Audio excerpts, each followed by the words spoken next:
this continuing destruction of capital, if it was carried to the logical conclusion, it leads to the destruction of the currency itself. And the problem I have, and please give me confidence that I'm wrong on this, is that I find it very hard to see that once you embark on that road, how you stop it, how you suddenly decide, right, we're going to stop printing. Because if you do that, then debts become real, and so you get bankruptcies. You get the correction in the economy, which may well indeed be needed. And under Austrian theory, it is actually essential that it happens. It's going to happen, and the more you defer it, the worse it is going to be. But notwithstanding that, to take the political decision to bankrupt many businesses is the way they would see it, by withdrawing the extra money from circulation, is a very difficult thing to do. Yeah, I think that... How do we get away from it? That's really but it is going to be even worse if they don't stop it now, if they go on with this policy. It just gets worse and worse, worse and worse with the years and with the months. So the thing is that they are indeed destroying the savings in the economy, the capital. Following the Austrian perspective of economic cycle, I agree with you that they are taking the wrong way. They should correct the money investments the economy made in the last expansion. I totally agree with you. But it is so difficult for politicians, for the Treasury and for the President of the United States to tell the Federal Reserve to stop printing money, to stop supporting the economy.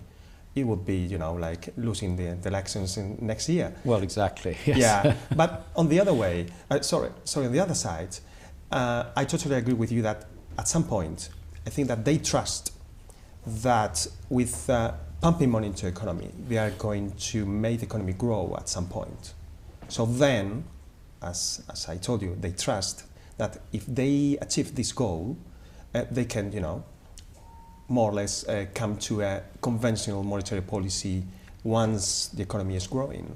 That's their belief. Well, that's an interesting one, because when I look at GDP, which is the way everybody says, that's the measure of the way the economy goes. That's the conventional way. It's the conventional way, but the more I look at GDP, the more convinced I am that it's actually a money quantity which has no relation at all to the underlying productivity and production in an economy. And so what that suggests is that if they push enough money into the economy in the form of money printing and so on and so forth, then the GDP statistic will recover.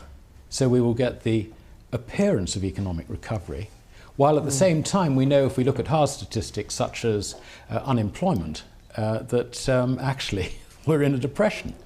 Well, yeah, here I think that there may be a relation in the medium term between money growth and nominal income in the economy. I think this is pretty clear according to the statistical evidence. This is the point Friedman made in his last year, in all his career. But I agree that in the short term now, the money that the Fed is printing may have an impact in the nominal income in the U.S. economy, but in the inflation side of the nominal income and not in the real side. I agree with you. So they are going to have a problem. As I said before, I don't trust their trust on the effectiveness of this policy. So they should, maybe not now, because for political reasons they are not in the correct phase to do it, but at some point they have to stop printing so much money, because they are not only supporting the banks, as we talked before, they are doing much more than that. I think they are pursuing a economic political goal, which is the one that has been set by the federal government.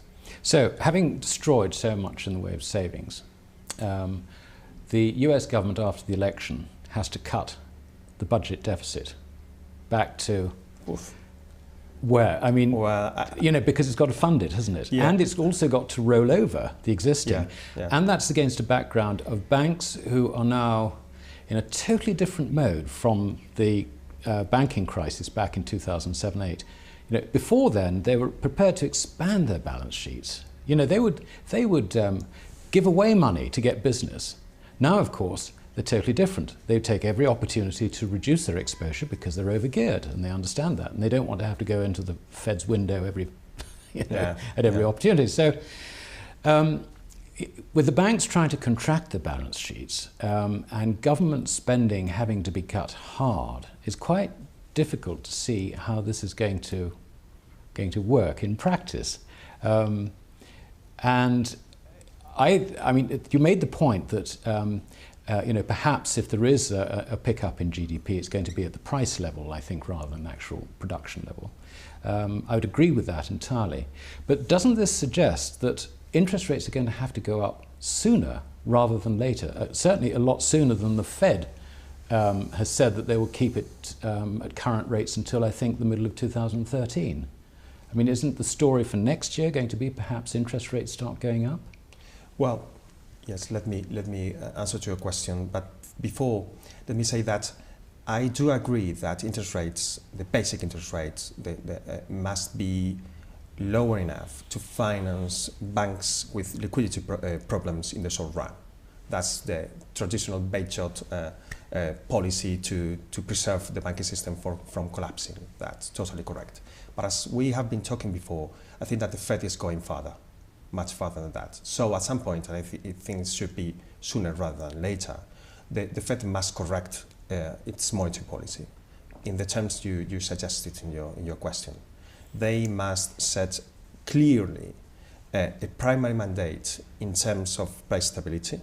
So first, they should correct the mistakes of the dual mandate, the so-called dual mandate problem they have in the Constitution in the Act of the Federal Reserve. And once this mandate is clear, which must have the approval of the government, they must keep, very rigorously to maintain the purchasing power of money. At the same time, this is very hard to do, but at the same time, the government must achieve a very rigorous program to cut spending, because you cannot contract monetary supply, not contract monetary supply, but you cannot stop printing so much money without the government from doing the same with public spending. So this is a very tough job, but I think that next year they should start to do that. Well, whether they do or not, we wait with bated breath. yeah. Well, I couldn't guess. I don't know if they are going to do that. We don't know at this stage. I must admit, I'm quite pessimistic about their ability to escape because of the chains of inflation, really. Because once you start relying on fiat money, extra fiat money, to keep the system going, whether it's the banks or whether it's government, or I don't think is that material. It just seems to me that history shows that once a government really starts surviving by printing money, it's very difficult for them to get away from that.